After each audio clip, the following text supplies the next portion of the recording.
Hello बच्चों, आज हम लोग पढ़ेंगे आरूढ़ी श्वेत केतु संवाद। ठीक है, पार्ट 7 ये आपके लेसन में है, तो इसको हम लोग पढ़ेंगे आज। यहाँ पर सबसे पहले लिखे दिया हुआ है सह द्वादश वर्ष उपेत चतु, लेकिन इसका अर्थ यहाँ से पहले से निकलेगा कि श्वेत केतु हारुणी आस ता अहम पितो वा श्वेत केतु वस ब्रह्मचर्य ना वै सौम्यास स्मृतकुलीनु अन्य अनुनच ब्रह्म बंधुरिव भवति। यहाँ पर आरुणि श्वेत केतु संवादा है, जिसमें सबसे पहले तो आप इसका संदर्भ अगर आता है तो कैसे लिखेंगे, अगर पाठ का अनुवाद आता है। ठीक है, तो सबसे पहले लिखेंगे कि प्रस्तुत श्लोक हमारी पाठ्य पुस्तक हिंदी के संस्कृत खंड के छांदोग्य उपनिषद से आरुणि श्वेत केतु संवाद नामक पाठ से लिया गया है। ठीक है, ये इसका संदर्भ हो जाएगा।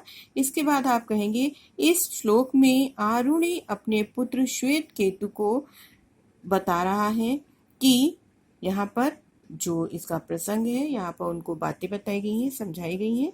अब इसका अनुवाद पाठ का हो जाएगा कि श्वेत केतु, आप सेकंड यहाँ से ये पहला इसका माना जाएगा, यहाँ से आप पढ़ेंगे। ठीक है, आरुणि का पुत्र कौन था? श्वेत केतु था। तो उससे एक बार उनके पिता ने कहा कि हे श्वेत केतु, तुम क्या करो?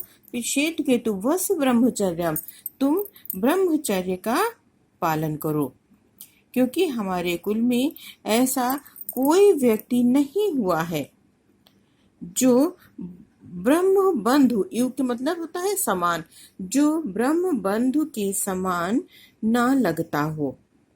उन्होंने कहा कि उनके पिता ने आरुणि का जो पुत्र श्वेत केतु था, उससे एक बार उनके पिता ने कहा कि हे श्वेत केतु, तुम ब्रह्मचर्य का पालन करो, क्योंकि हमारे कुल में ऐसा कोई व्यक्ति नहीं है जो ब्रह्म बंधु के समान ना लगता हो। अर्थात क्या हुआ कि जो ब्राह्मण अपने को ब्राह्मण समझता हो लेकिन ब्राह्मणोचित आचरण न करता हो, उसे गुरुकुल जाना आवश्यक है, उसे गुरुकुल आवास आवश्यक प्रतीत होता है। यहाँ पर उनके पिता ने उनको समझाया। ठीक है, तो अब इसके बाद जो है इस वाली लाइन का अर्थ आ जाएगा स अहम द्वादश वर्ष उपेत चतुर्विंशति वर्ष सर्वान वेदान अधीत महामना अनुमानचानी स्तब्ध एआय।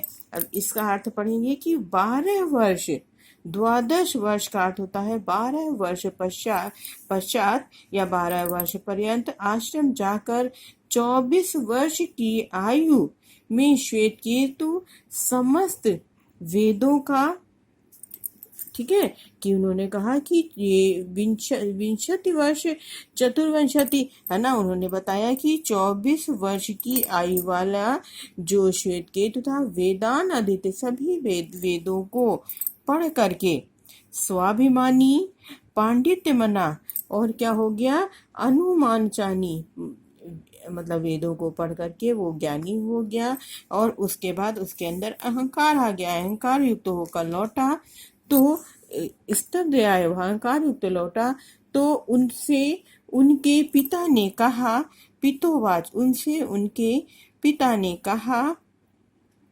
ठीक है, यहाँ तक आपको समझ में आया। अब इसके बाद अगली लाइन उसके बाद यहाँ से आ जाएगी, तीसरा है, इसीलिए मैंने नंबरिंग भी कर दी आपको बताने के लिए, है ना, कि श्वेत केतु यन श्रुतम भवत्य मतम विज्ञातम विज्ञातमिति कथम नु भगवा स आदेशो भवतीति।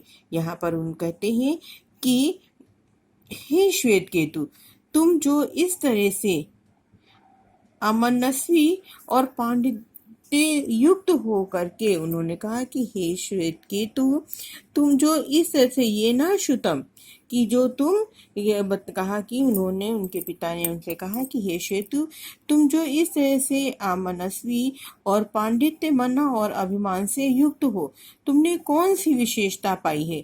क्या तुम जानते हो कि कौन सा ऐसा पदार्थ है जिसके समझ लेने पर अशुद्ध पदार्थ का ज्ञान हो जाता है, जो अतार्किक है?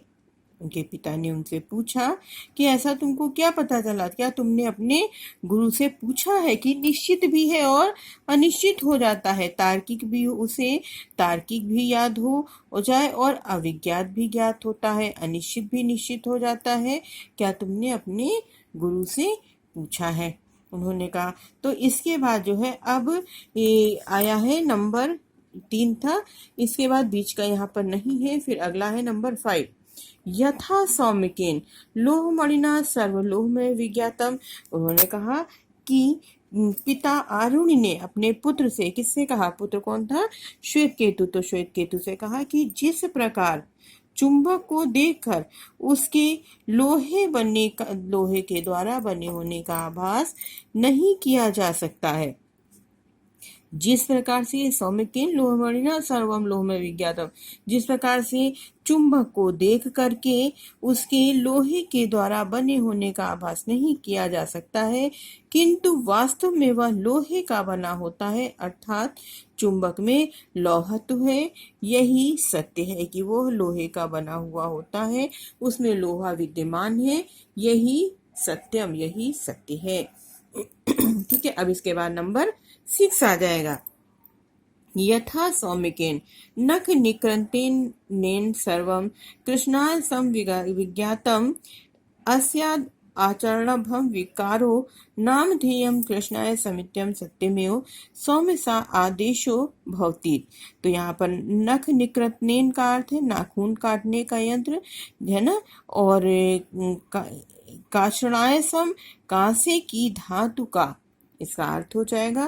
तो यहाँ कहा गया कि पिता आरुणि ने आगे कहा कि हे श्वेत केतु, जिस प्रकार नेल कटर को मतलब नाखून को काटने वाले यंत्र को देख करके, कि जिस प्रकार से उस यंत्र को देख करके उसके कांसे द्वारा बने होने का आभास नहीं किया जा सकता है, किंतु वास्तव में वो कांसे का बना होता है, अर्थात नेल कटर जो है में कांसत्व है, या नाखून काटने वाले यंत्र में कांसत्व विद्यमान है, यही सत्यम, यही सत्य है।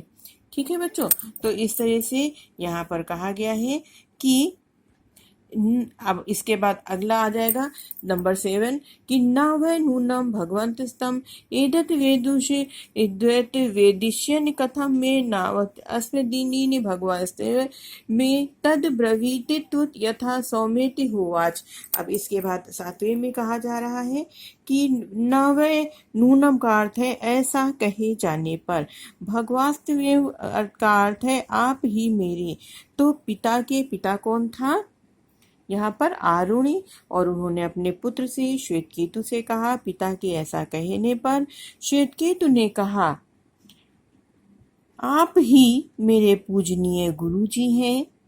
ठीक है, उन्होंने कहा एदत पितर, उन्होंने जब समझाया तो उनके ऐसा कहने पर उनके पुत्र ने श्वेतकेतु ने कहा कि आप ही मेरे पूजनीय गुरु जी हैं, जिसने उसे इस प्रकार का आत्मबोध कराया है कि उन्हें जो है वो ज्ञान की प्राप्ति कराई है, इसलिए उनके पुत्र ने अपने पिता को ही अपना गुरु माना है।